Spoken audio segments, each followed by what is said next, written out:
تو کیونکہ میرے پاس 2 موبائل تھے، ایک میں نے دے دیا تو دوسرے کا مجھے خیال نہیں رہا، وہ میں جیب میں ساتھ ہی لے گیا۔ تو ہوا کچھ اس طرح کہ اس کے آفس میں بیٹھے وہ میرا موبائل بج پڑا، تو جناب اس نے مجھے کھا جانے والی نظروں سے دیکھا، لیکن کیونکہ نام تھا ساتھ قبلہ حکیم عبدالحی رحمۃ اللہ تعالی علیہ کا، تو پھر اس نے خیر کا کچھ نہیں، تو لیکن اسے غصہ بڑا ہے۔ تو کام تو جو میں کرنے گیا تھا خیر سو ہو گیا، لیکن پھر میں نے بڑی دیر سوچا یار ایسا کیوں کیا ہوتا ہے، آج مر جائے کل اس کے پوچھے کوئی نہ حضرت، لیکن ذرا اس کے دربار کا روب اور دبدبہ تو دیکھو کہ یہاں موبائل بھی اندر لے کر آنے کی اجازت نہیں ہے، تو آواز تو نکالنا بڑی دور کی بات، لوگ سانس بھی بڑا سوچ سمجھ کے لے رہے تھے کہ کہتے سادی آواز بھی باہر نہ آ جائے ایس ایچ او صاحب ناراض نہ ہو جائے، لیکن قربان جاؤں حضرت ایسے لاکھوں ایس ایچ او آ جائیں اور ان کے دربار ہوں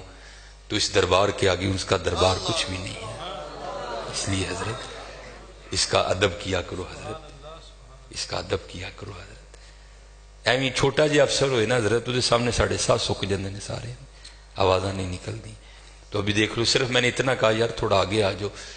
ہم نے پوری مسجد اپنے سر پہ اٹھا لی حضرت، نہ کیا کرو اس طرح، نہ کیا کرو حضرت، اس گھر کا بڑا ادب اور احترام کیا کرو، اس گھر کا بڑا ادب اور احترام۔ یہ قبلہ شاہ صاحب بیٹھے ہیں، علامہ توقیر الحسن باجوہ صاحب بیٹھے ہیں، یہ فقہ کی کتابوں میں لکھا ہے کہ جب مسجد کی صفائی کی جائے نا تو جو مسجد کا کوڑا ہے نا،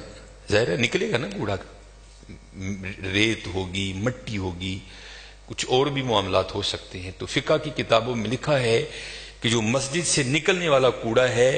اس کوڑے کو اس جگہ نہ پھینکا جائے جہاں عام گھروں کا کوڑا آتا ہے، کہ مسجد کے کوڑے کا بھی ادب کرنا ہے کہ یہ اللہ کے گھر کا کوڑا ہے، اس لیے حضرت ادب کیا کرو، ادب کیا کرو، ادب کیا کرو۔ ادب پہلا کرینہ ہے محبت کے کرینوں میں، اس لیے جب کبھی اللہ جل شانہ کے گھر میں آنے کی توفیق ہو جائے نا تو اپنی آوازیں پست رکھا کرو، یہاں آواز بلند نہیں کرنی ہے، یہ بہت بڑے بادشاہ کا دربار ہے، تو وہ کیونکہ ملک ندیم تھا،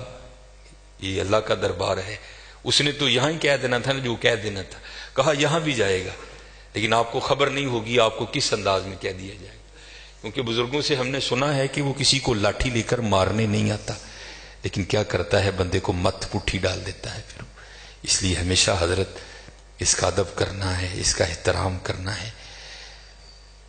میں نے جب پڑھا نا کہ حضرت سیدنا عمر بن خطاب امیر المومنین رضی اللہ تعالیٰ عنہ آپ مسجد کی صفائی خود کیا کرتے تھے، آپ مسجد کی صفائی خود کیا کرتے تھے، اس لیے حضرت اس گھر سے پیار کرو، اس گھر کی خدمت کرو، اس گھر کو سجاؤ، اس گھر کو سنوارو۔ جس کسی نے بھی اس گھر کی خدمت کی نا تو حضرت پھر وہ خالی نہیں رہا کبھی۔ یہاں حضرت دنیا کے